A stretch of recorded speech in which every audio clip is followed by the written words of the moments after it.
ಇವತ್ ನಮ್ ಚಿಕ್ಕಮ್ಮನ್ ಮಗಳು ಸ್ಕೂಲಿಗೆ ಹೋಗಲ್ಲ ಅಂತ ಕುತ್ಕೊಂಡಿದ್ಲು. ಒಂದ್ ಫಿಟ್ಟಿಂಗ್ ಇಟ್ಟಿದ್ದಕ್ಕೆ ಸ್ಕೂಲಿಗೆ ಹೋಗ್ತೀನಿ ಅಂತ ರೆಡಿ ಆದ್ಲು. ಅದು ಮತ್ತೆ ಹೋಗ್ಬೇಕಾದ್ರೆ ಒಂದ್ ಮಾತಲ್ಲಿ ಪಚ್ಚನಂಗ್ ಸಿಡಿಸೋದ್ಲು. ಶಾಲೆಗೆ ಹೋಗ್ಲಾರ್ದು ಕುತ್ಕೊಂಡಿದ್ದೆ, ಶಾಲೆಗೆ ಹೋಗ್ ಮಾಡ್ತಲೆ ಜಿಟ್ಟ. ಇವತ್ತು ಬೆಳಗ್ಗೆ ಎದ್ದ ತಕ್ಷಣ ನಮ್ಮವ್ವ ಬ್ರಷ್ ಮಾಡ್ಬೇಕಾದ್ರೆ ಬೆನ್ನಿಗೆ ಹೊಡೆದು ಕಾಡಿಸ್ತಿದ್ದೆ. ಬಿಡ್ತೀರ ಅದೇನ್ ಮಾಡಿ ಕುತ್ತಿಗೆ ಮಾಡಿ ಏನ್ ಮಾಡಿ ಅದು ಹೊಡೆದು ಒಳಗೆ ಹೋಗ್ಬೇಕು ನೋಡು. ಇಷ್ಟೇ ಅಲ್ಲ, ನಮ್ಮವ್ವ ಅಡಿಗೆ ಮಾಡ್ಬೇಕಾದ್ರೆ ಕಿಚನ್ ರೂಮ್ಗೆ ಬಂದು ನಮ್ಮವ್ವಗ್ ಬೆನ್ನಿಗೆ ಹೊಡೆದು ಕಾಡಿಸ್ತಾ ಇರ್ತೀನಿ. ಅಡಿಗೆ ಮಾಡಕ್ ನಾವು ಈಗ ಹೊಡೆದು ಹೋಗ್ತಾವ.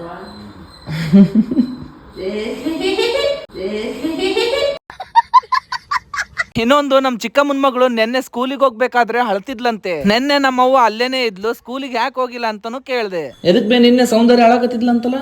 ಏನೋ ಶಾಲೆಗೆ ಹೋಗಕ್ ಒಲ್ಲೆ ಅನ್ನಕತ್ತಿದ್ಲು ಅಂತ. ಎದಕ್ಕಂತವ? ಏನೋ ಬೆನ್ನಿಗೆ ಏನೋ ರ್ಯಾಷಸ್ ಆಗೈತಂತ. ರ್ಯಾಷಸ್ ಆದ್ರೆ ಹೋಗ್ಬಾರ್ದನ್ ಶಾಲಿಗೆ? ಏನೋ ಒಲ್ಲೆ ಅಂತ ಅನ್ನಕತ್ತಿದ್ಲು ಅಂತ ನೋಡಿ ಬರ್ತಾಳೆ. ನಿಜ, ಈ ಹುಡುಗರ್ಗೆ ಸ್ಕೂಲ್ ಬಿಡಕ್ ಒಂದ್ ಕಾರಣ ಇದ್ರೆ ಸಾಕು ನೋಡ್ರಿ, ಅವತ್ತಿನ ದಿನ ಮನೇಲೇ ಕಳೀತಾರೆ. ಈಕಿನೇ ನೋಡ್ರಿ ನಮ್ ಚಿಕ್ಕಮ್ಮನ್ ಮಗಳು ಸೌಂದರ್ಯ ಅಂತ. ನೋಡ್ರಿ ಈಕಿನೇ ಸೌಂದರ್ಯ ಅಂತ ಹೆಸರು ಇಟ್ಕೊಂಡು ಮಕ್ಕ ಮಾರಿಗೈತಿ. ಎದಕ್ ಶಾಲೆಗೆ ಹೋಗಲ್ಲ ಅನ್ನಕತ್ತಲ್ಲ? ಹೋಗ್ ನಡಿ ಎದ್ದೋಳ. ನೋಡಪ್ಪಿ ಇತ್ತಿಗೆ ಹಿಂಗ ಕುತ್ತಿಗೆಯಿಂದ ಆಗೈತಿ, ಅದಕ್ಕೆ ಒಲ್ಲೆ ಅಂತ ಅನ್ನಕುಂತಾವ. ಅಯ್ಯೋ ಇಷ್ಟೇನ? ಅದು ಸೋರಿಯಾಸಿಸ್ ಅಂತ. ಹೌದಾ? ಅದ್ರ ಮೆಡಿಸನ್ ಇಲ್ಲಿ ಐತ್ ನೋಡ್, ತಗ ಇದು. ಏನಪ್ಪ ಇದು?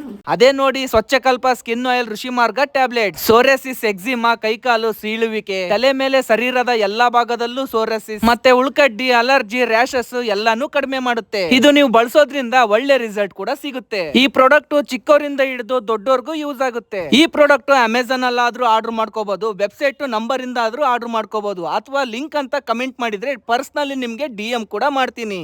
ಶಾಲೆಗೆ ಹೋಗ್ಲಾರ್ದು ಕುತ್ಕೊಂಡಿದ್ದೆ, ಶಾಲೆಗೆ ಹೋಗ್ ಮಾಡ್ತಲೆ ಜಿಟ್ಟ.